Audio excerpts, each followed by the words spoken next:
Kami ajak Anda untuk memantau bagaimana hari pertama pemberlakuan larangan mudik. Ini dari Pelabuhan Merak sudah ada rekan kami, Siti Ma'rufah.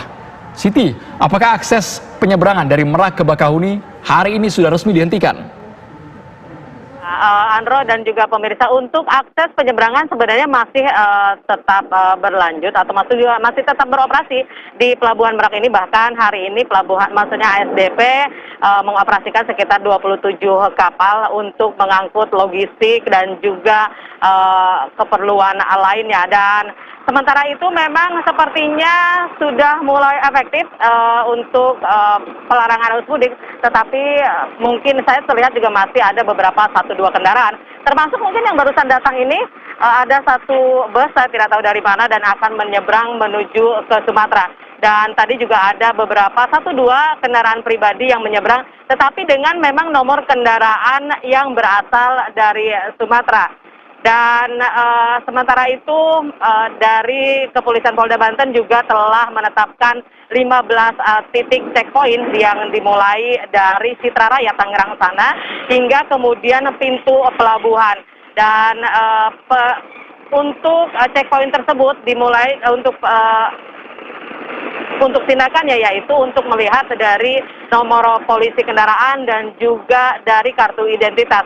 Jika berasal dari daerah zona merah atau daerah yang melakukan pemberlakuan PSBB, maka kendaraan-kendaraan tersebut akan diminta untuk balik kembali. Andromeda. Baik, terima kasih Siti mengabarkan langsung dari Merak, Banten. Selanjutnya kita melihat ke Kampung Rambutan, bagaimana hari pertama untuk memperlakukan checkpoint di Kampung Rambutan. Akhir.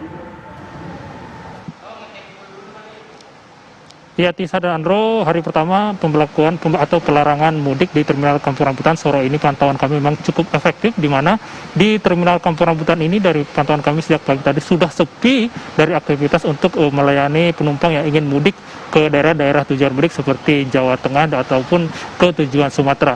Dan loket-loket yang ada di Terminal Kampung Rambutan ini juga sudah tutup, semua loket sudah tidak ada lagi yang menjaga, dan para penumpang yang ingin datang ke sini juga tadi pantauan kami tidak ada lagi para penumpang yang datang untuk membeli atau memesan tiket untuk tujuan mudik. Sementara bus yang ingin masuk ke Terminal Kampung Rambutan ini juga pantauan kami tadi di depan sudah diberikan pembatas jalan, sehingga bus yang ingin masuk ke Terminal Kampung Rambutan ini tidak dapat melewati dan sampai ke Terminal Kampung Rambutan ini.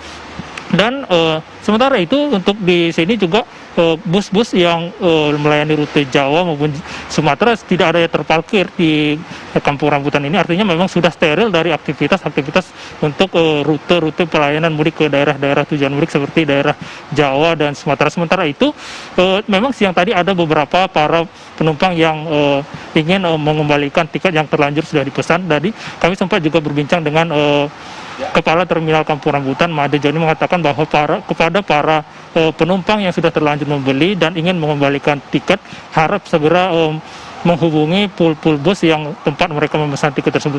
Dan memang di Terminal Kampung Rambutan ini sudah sepi, hanya ada beberapa petugas yang berjaga dan para petugas kebersihan yang membersihkan area-area terminal.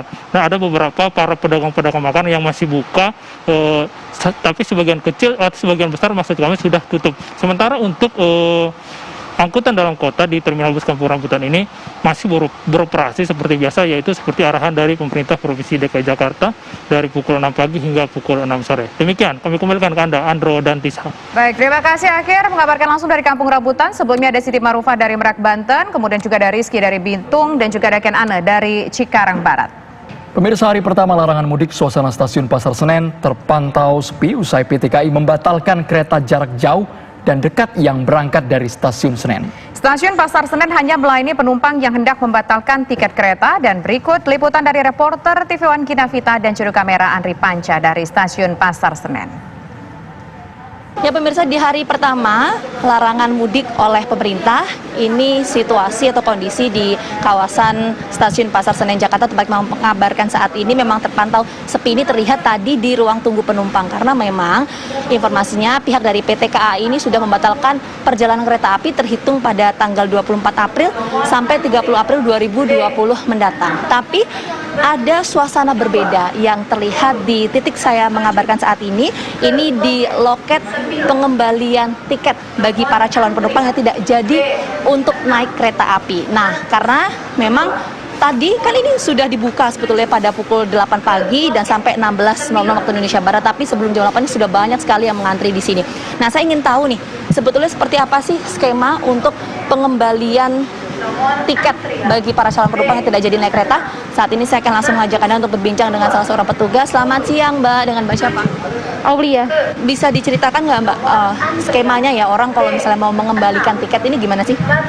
Yang pertama itu ambil nomor antrian, terus nanti kita kasih formulir ini. Setelah diisi semua lengkap persyaratannya, nanti ke loket. Setelah itu nanti loket memutuskan. Misalkan penumpang itu ngisi di transfer atau di tunai. Kalau transfer itu kurang lebih 45 hari, kalau tunai itu kurang lebih 30 hari.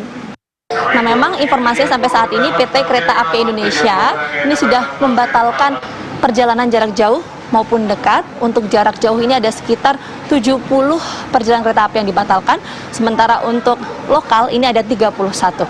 Dari Jakarta, Gina Vita, Andri Panca, TV One mengabarkan.